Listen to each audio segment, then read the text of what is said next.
First time ఏరోప్లేన్లో shoot. Friends మీరు కూడా రండి, మీరు కూడా చూడండి. ఏరోప్లేన్ చూడని వాళ్ళు ఎవరైనా ఉంటే ఈ వీడియోలు చూసేయండి ఫ్రెండ్స్. నేనైతే ఫస్ట్ టైం ఏరోప్లేన్ సీన్ చూస్తున్నాను.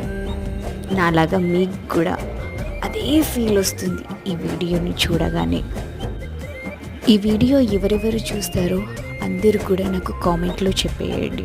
ఎవరికైనా చూడాలనిపిస్తే కామెంట్ చేయండి ఫ్రెండ్స్, నేను తీసుకొని వెళ్తాను.